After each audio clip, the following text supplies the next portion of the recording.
ఉమ్మడి ప్రకాశం జిల్లాలో ఆ నియోజకవర్గంలో ఏం జరుగుతోంది, ఏం జరగబోతుందనేది ప్రస్తుతం ఆసక్తిగా మారింది. జనసేన అధినేత పవన్ను దైవంగా భావిస్తూ పార్టీ ఆవిర్భావం నుంచి తన వెంట నడుస్తున్న లీడర్ ఒకవైపు, ఎన్డీఏ కూటమి సర్కారు అధికారంలోకి వచ్చాక పార్టీలో చేరిన నేత ఇంకోవైపు. ఈ ఇద్దరిలో పార్టీ అధిష్టానం ఎవరికి పట్టం కట్టనుంది, లేదా ఇరువురిని సమన్వయపరుస్తుందా? ఆ సెగ్మెంట్లో రాజకీయ పరిస్థితులు ఎలా ఉన్నాయి? వివరాలేంటో ఈ స్టోరీలో చూద్దాం.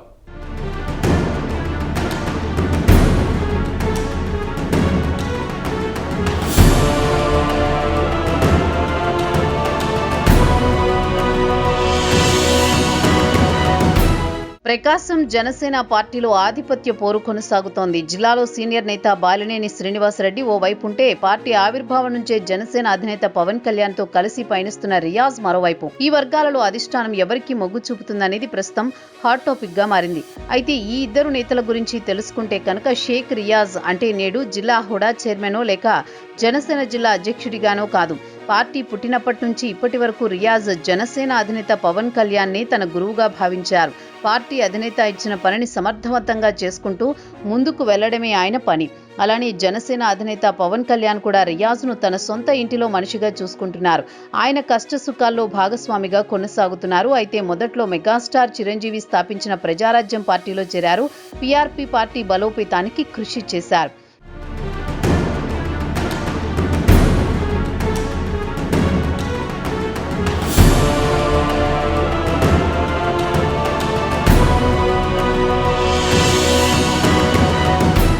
ఇక రాష్ట్ర విభజన జరిగిన తీరుని వ్యతిరేకిస్తూ పవన్ కళ్యాణ్ జనసేన పార్టీ స్థాపించారు. ఆ సమయంలో పార్టీ కార్యకర్తలు లేకపోయినా తామున్నామని ఆయన అభిమానులు వెన్నుదన్నుగా నిలిచారు. ఈ సమయంలో రియాజ్ పవన్ కళ్యాణ్ వెంట నడిచారు. ఇది గమనించిన పార్టీ అధినేత ఆయనకు ప్రకాశం జిల్లా బాధ్యతలు అప్పగించారు. జిల్లా అధ్యక్షుడిగా బాధ్యతలు చేపట్టిన 12 ఏళ్లలో రియాజ్ ఎన్నో కష్టనష్టాలు, అవమానాలు ఎదుర్కొన్నారు. ఆయన ఆర్థికంగా బలవంతుడు కాకపోవడం ఒక కారణమైతే, రియాజ్ పవన్ కళ్యాణ్ సామాజిక వర్గం కాకపోవడం మరో కారణం కూడా చెప్పవచ్చు. అయినా రియాజ్కు ఏ సమస్య వచ్చినా తానున్నానంటూ పార్టీ అధినేత భరోసా ఇచ్చారు. దీంతో పవన్ నేతృత్వంలో జనసేనలో కీలక నేతగా వ్యవహరించారు. పార్టీకి అనుగుణంగా పనిచేస్తూ వచ్చారు. దీంతో 12 ఏళ్లుగా రియాజ్ జిల్లా అధ్యక్షుడిగా కొనసాగే అవకాశం ఇచ్చారు. కూటమి ప్రభుత్వం అధికారంలోకి వచ్చిన తర్వాత ఆయనకు జిల్లా హుడా చైర్మన్ గా బాధ్యతలు అప్పగించారు.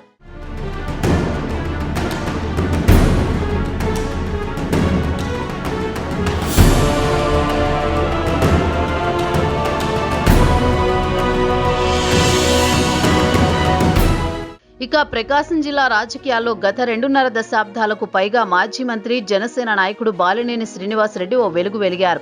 సౌమ్యుడిగా, అందరివాడిగా గుర్తింపు పొందారు. అలాగే జిల్లా ప్రజలు వాసు అన్న పిలుచుకునే విధంగా నిన్న మొన్నటి వరకు పాలిటిక్స్ చేశారు. అయితే ఈయన రాజకీయ జీవితం మొత్తం వైఎస్ కుటుంబం ఆధారితంగానే కొనసాగింది. 2024 ఎన్నికల తర్వాత బాలినేని తన బంధుత్వ పార్టీని వీడి జనసేనలో చేరారు. అయితే ఒంగోలు తన అడ్డాగా మార్చుకుని రాజకీయాలు చేస్తున్నారు. అక్కడి నుంచి ఆయన 1999 నుండి ఇప్పటి వరకు 5 సార్లు ఎమ్మెల్యేగా విజయం సాధించారు. 2024లో జరిగిన ఎన్నికల్లో దామచర్ల జనార్దన్ రావు చేతిలో ఓటమి పాలయ్యారు. బాలినేని శ్రీనివాసరెడ్డి తన రాజకీయ జీవితంలో ఎన్నిసార్లు గెలిచినా, మంత్రి పదవులు సైతం అనుభవించినా, తాను ఓటమి చవిచూసిన ఆ 2 పర్యాయాలు మాత్రమే తన రాజకీయ జీవితాన్ని ప్రశ్నార్థం చేసింది మాత్రం చెప్పవచ్చు. అప్పటి వరకు ఒంగోలు నియోజకవర్గంలోనే కాక జిల్లాలో, రాష్ట్రంలో తిరుగులేని నేతగా ఉన్న బాలినేనికి 2024 ఎన్నికల్లో బిగ్ షాక్ ఇచ్చాయి. దానికి ప్రధాన కారణం జనసేన పార్టీ అనే చెప్పాలి.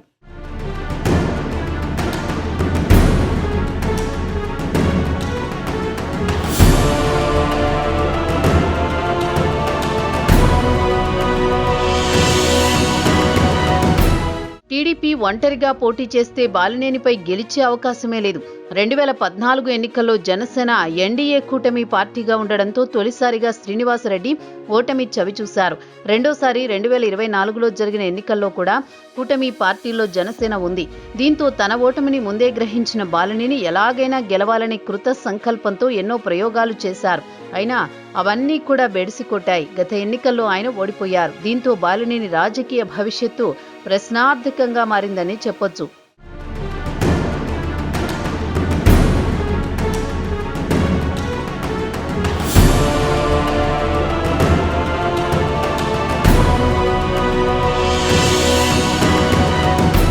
ఇక ఇక తన పొలిటికల్ కెరియర్ కోసం జనసైన్యంలో చేరక తప్పలేదు. అయితే ఒంగోలులో గతంలో బాలినేని శ్రీనివాసరెడ్డి ప్రత్యర్థి పార్టీలు అయిన టీడీపీ, జనసేన పార్టీల నాయకులపై అక్రమ కేసులు పెట్టించారు.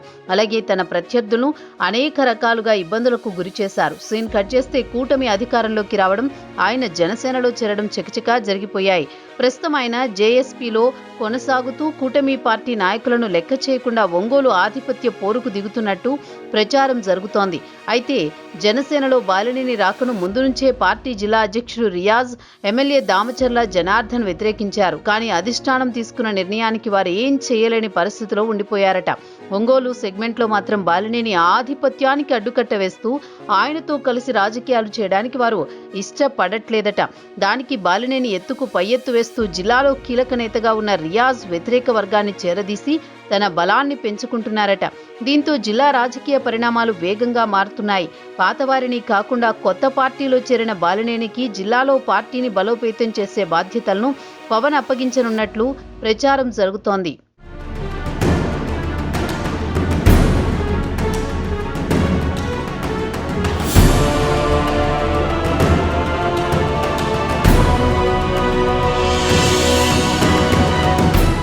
ఇదిలా ఉండగా గతంలో జేఎస్పీని లీడర్లను చిన్నచూపు చూస్తూ నేడు అధికారంలోకి రాగానే తన రాజకీయ భవిష్యత్తు కోసం బాలినేని శ్రీనివాసరెడ్డి ఆ పార్టీలోనే చేరారు.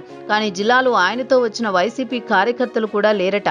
అయినా కానీ శ్రీనివాసరెడ్డిని ఆసరా చేసుకుని తమని చిన్నచూపు చూడడం తగదని పార్టీ కేడర్ ఆందోళన వ్యక్తం చేస్తోంది. వారి ఆధిపత్యం కోసం కింది స్థాయి నుంచి వచ్చిన రియాజ్ లాంటి వారిని వ్యతిరేకించడం కరెక్ట్ కాదంటున్నారట. జనసేన అధిష్టానం జిల్లాలో ఎలాంటి మార్పులు చేర్పులు చేసినా తన అభిప్రాయాన్ని పరిగణలోకి తీసుకోవాలని, అందరికీ సానుకూలమైన నిర్ణయం తీసుకోవాలని కోరుతున్నారు. మరి పార్టీ అధిష్టానం ఎలాంటి డెసిషన్ తీసుకుంటుంది, పార్టీలో అందరికీ ప్రయారిటీ ఇస్తారా లేదా అనేది తెలియాలంటే మరికొన్ని రోజులు వెయిట్ చేయాల్సిందే.